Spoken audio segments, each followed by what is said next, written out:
নমস্কার বন্ধুরা, আমি ঝুমা। আমার চ্যানেলে সবাইকে স্বাগত। প্রতিদিনের মতন আজকেরও আরও একটা রেসিপি নিয়ে এসেছি বন্ধুরা আপনাদের সামনে। রেসিপিটি হলো ওলের ডাঁটা চিংড়ি মাছ দিয়ে। তা আমি ওলের ডাঁটা চিংড়ি মাছ দিয়ে কীভাবে রান্না করেছি আপনাদের সাথে শেয়ার করেছি বন্ধুরা।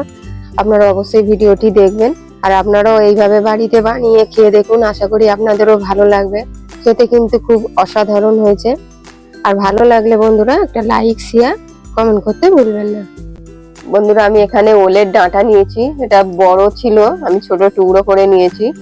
আরো 3 টুকরো আমি ছোট ছোট ছাড়িয়ে টুকরো করে নিয়েছি। আমি ছাড়িয়ে এটাও কেটে নেবো একইভাবে। বন্ধুরা, আমি খোসাটা ছাড়িয়ে নিয়েছি মোটা করে। এগুলো পিস করা আছে, আমি কেটে নেবো এবারে। আমি লম্বা লম্বা করে সরু করে কেটে নিয়েছি, আপনারাও এইভাবে কেটে নেবেন। আমি কড়াতে জল বসিয়েছি, জলটা ভালো করে টকবক করে ফুটিয়ে নেবো। জল ফুটে উঠেছে, আমি 1 চামচ নুন দেবো, অল্প পরিমাণ হলুদ দেবো, দিয়ে আরো ভালো করে ফুটিয়ে নেবো।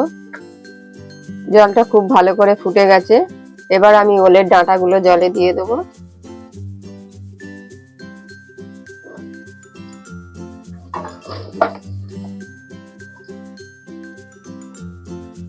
ভালো করে ফুটে উঠেছে, হাফ সেদ্ধ হয়েছে, আমি পুরো সেদ্ধ করব না।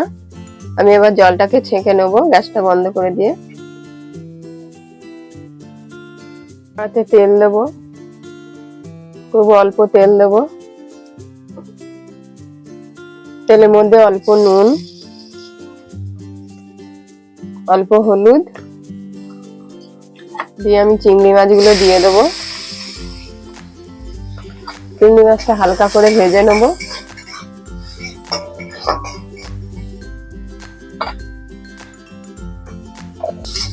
চিংড়ি মাছটা আমার ভাজা হয়ে গেছে, আমি নামিয়ে নেবো। কড়াতে তেল দেবো। কড়াটা চিংড়ি মাছ ভেজে পরিষ্কার করে নিয়েছি। 1 চামচ কালো জিরে ফোড়ন দিয়েছি, ফোড়নটা লাল করে ভেজে নেবো।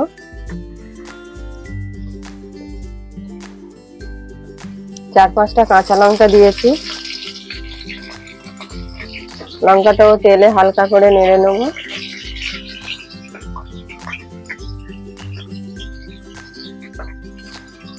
একটা বড় পেঁয়াজ দিয়েছি, পেঁয়াজগুলো মোটা মোটা করে কেটেছি এরকম করে। খুব ঝিরি ঝিরি কাটার দরকার নেই। গ্যাসটা আমি বাড়িয়ে দেবো, পেঁয়াজটা লাল করে ভেজে নেব। পেঁয়াজটা হালকা করে ভেজে নিয়েছি, গ্যাসটা মিডিয়াম করে দিয়েছি।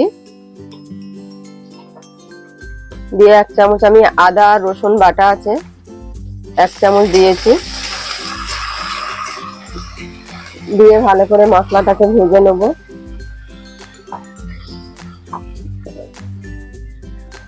পরিমাণ মতন হলুদ দেবো,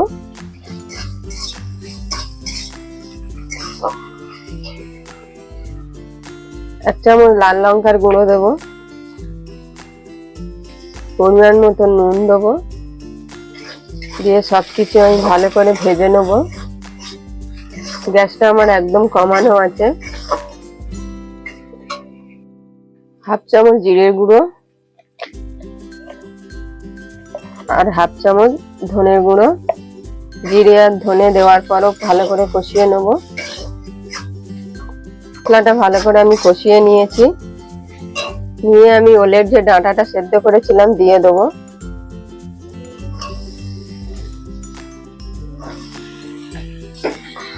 ডাঁটাটা দেওয়ার পর আমি ভালো করে কষাবো। গ্যাসটা কিন্তু মিডিয়াম আছে, আর বাড়াবো না। এইভাবে আমি ঢেকে ঢেকে ভালো করে কষিয়ে নেব।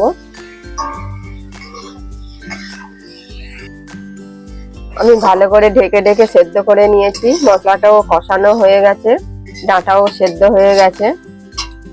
এখন আমি যে চিংড়ি মাছগুলো ভেজে রেখেছিলাম দিয়ে দেবো। চিংড়ি মাছটা দেওয়ার পর আমি ভালো করে নেড়ে দেবো।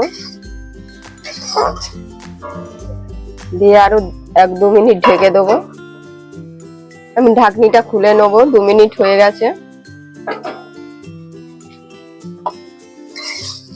দিয়ে ভালো করে আমি নেড়ে নেবো।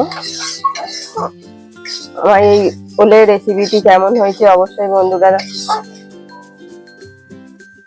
অবশ্যই কমেন্টে জানাবেন বন্ধুরা কেমন হয়েছে। আর আপনারাও এইভাবে বাড়িতে বানিয়ে খেয়ে দেখুন, আশা করি আপনাদেরও ভালো লাগবে। আর ভালো লাগলে বন্ধুরা লাইক শেয়ার কমেন্ট করতে ভুলবেন না।